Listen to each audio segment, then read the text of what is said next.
Hello, here we are with Chapter 5, and we're going to open up by looking at some preview questions.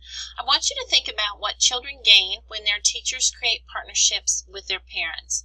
Certainly there is a lot to be gained for the children, not only in that their parents get more information from their teachers, but also what the children themselves gain, which is perhaps sometimes a better sense of trust and a better continuity of care. But I'm sure you can think of some other reasons as well that children would gain.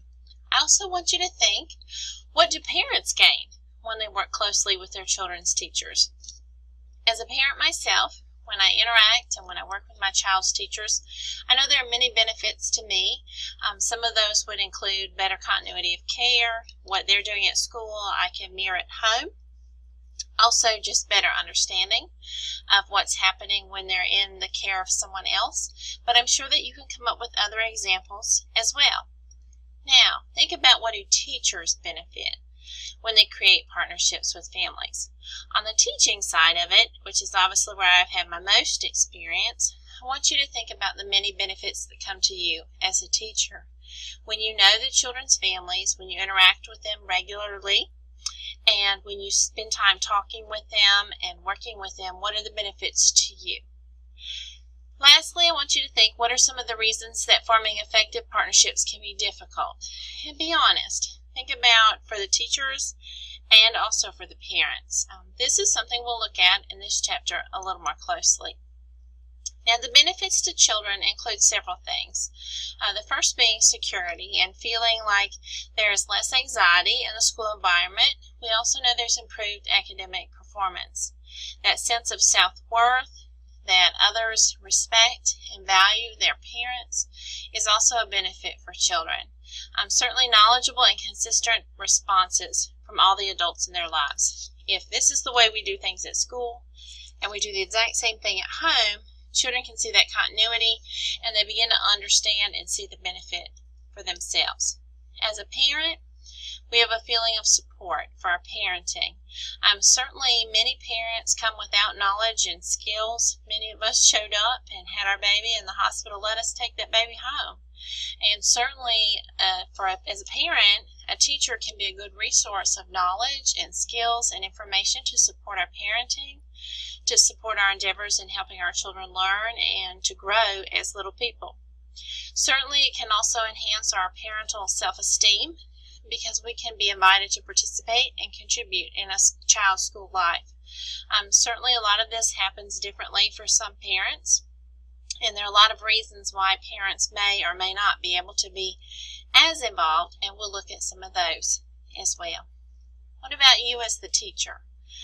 Certainly my own experience has been when I'm involved with and I know the families I'm working with, I begin to learn more and understand more about the individual child, about their background, and about their needs. Particularly if you're working with children with special needs, you need to know how to best meet those needs. And the person who knows them best is obviously their family. And that is one of the best resources and benefits for you as a teacher. They also can provide positive feedback, which would increase your own confidence in your skills and support your efforts. But parents also help with resources. There are things that they contribute both in and out of the classroom to help make the learning experience a better one. So think about it. Here you are in your classroom, and a 5-year-old child has newly immigrated from Russia, and they're getting ready to start in your kindergarten classroom. How will he and his family benefit when you reach out to welcome this family in full communication and partnership? How would you benefit as a teacher? Well, first off, you may need to think about, what do you even know about Russia? Where is Russia? This would be the time to find out and to learn more about where Russia is and how children who have moved here from Russia might assimilate into our classrooms.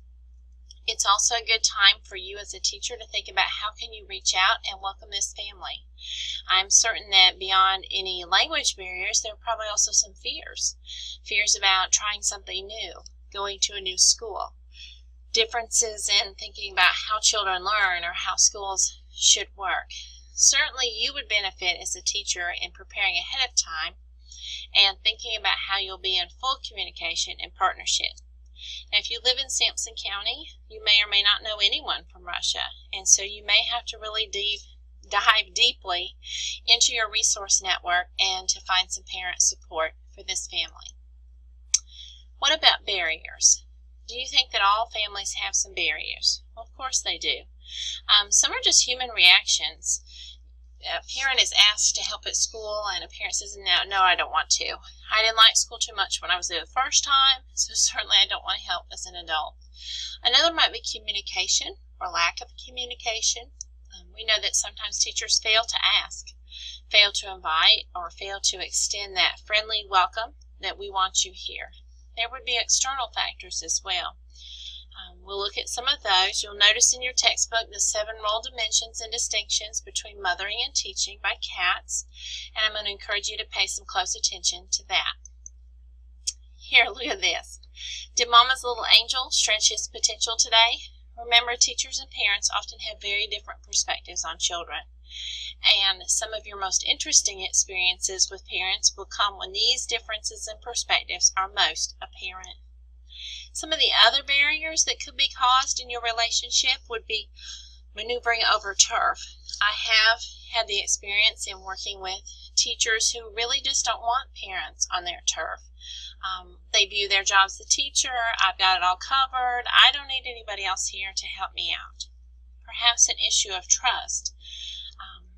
And that can go 2 ways, whether or not the teacher trusts the parent to do and to lead and to help in the way that they want them to. But it can also go from the parent side as well. They don't trust that the teacher's going to be helpful or really interested in having them involved. Differences in expertise. Now, I'm a teacher, so obviously when I volunteer, I bring my expertise with me. And I'm very comfortable doing things that many parents may not be. I've been asked to lead story times or do bulletin boards or serve on PTSA. Those are all things I'm very comfortable with. But if that's not your area of expertise, that could cause a barrier, maybe an unseen barrier, between a parent and a teacher, and it just needs a little exploring, a little help in helping a parent or a loved one feel more comfortable. And then there's just some essential differences between teaching and parenting. Parenting 1 or 2 children at home is much different than leading a classroom of 24-year-olds. And those who feel very confident with 1 or 2 4-year-olds in their care may feel totally and completely incompetent in a room full of 20 4-year-olds, because it is different. And so certainly as a teacher, it would be my job to give support and to help a parent or a loved one who's volunteering in that situation feel comfortable and confident in their abilities, and then using those abilities to the best that we can. So, for example, if they're more comfortable with 2 4-year-olds, perhaps break up in small groups and ask that parent or loved one to assist with a small group activity rather than read for an entire story time. Some other barriers could be emotional responses of both parents and teachers. Perhaps school was a tricky issue or a tough, touching time for a parent, and so the thought of just helping out at all causes emotional turmoil. Also for parents, sometimes it's important to remember that sometimes teachers have been burned, and they ask for volunteers or they ask for help and somebody helped, but they didn't help in the way that needed it done, or they didn't help in a helpful way. Certainly, reactions to the other people's roles can be a barrier. A harmful emotional response could be things like jealousy, guilt, or resentment. Perhaps the parent or perhaps the teacher is jealous of what the parent can do or can't do. Certainly, as parents, sometimes they don't volunteer or they don't become involved because of this fear of criticism. What if I can't do it right? What if they ask me to read a story and I can't read out loud and I humiliate myself or I embarrass myself and then I embarrass my child? So certainly there could be that fear of criticism as a barrier as well. Time. Oh, we all have time. I have the exact same 24 hours that you do, yet we all use it differently. Now, for me personally, I make time. I make time to volunteer at my child's school because it's important to me. But I know that not all families can do that, and not all parents feel comfortable with their time. Giving an hour or 2 here, to me, no big deal.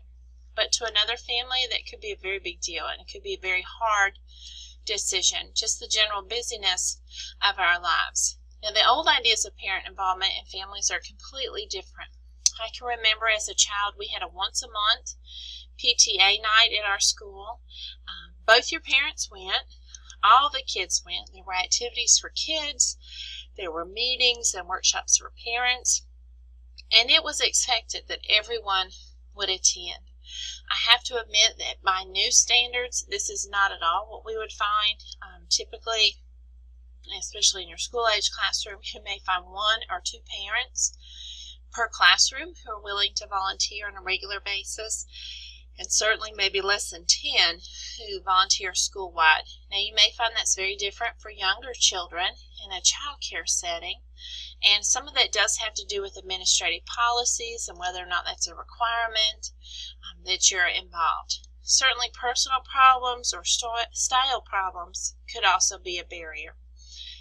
If I'm working with a parent who perhaps is suffering with a mental illness, that could be a barrier towards successful volunteering and successful involvement in my classroom. Now, it by no means means that I'm not going to encourage involvement, but it means it may be a barrier that I need to consider how I can lessen that barrier. So think about it. In the scenario we talked earlier, think about how both sides could have barriers. Certainly as a parent, the language barrier could be huge. What if you don't understand English? The notes that come home asking for you to volunteer are in a language you don't even understand. Your 5-year-old may or may not speak English and may or may not be able to help to translate for you. Language could be a huge barrier. Cultural differences could be a large barrier. What about you as a teacher? Perhaps you've never met someone from Russia and you have a preconceived idea of what that's like to be from Russia. That could be a barrier as well. In summary, in looking at this chapter, you want to know that there are benefits for children. There are huge benefits for parents and teachers, and hopefully you can name several of each of those. Barriers to partnerships could be found in both the emotional responses of both teachers, parents, and external factors. And some of those barriers, honestly, we just can't get rid of. But others we want to work very hard to minimize, to decrease the anxiety over, so that loved ones can become more and more involved. Now, at the end of this chapter, I'm going to encourage you to go back and look at some of these opening thoughts that are listed. I am going to post an extra credit discussion board about a child named Maria, and I hope that you'll read the brief scenario. It's about like yay long, maybe an inch or 2. And there will be 4 questions for you. And again, this is optional, extra credit, but again, just another way to get you involved. I'm inviting your involvement in the class discussion. I'll see you later. Bye.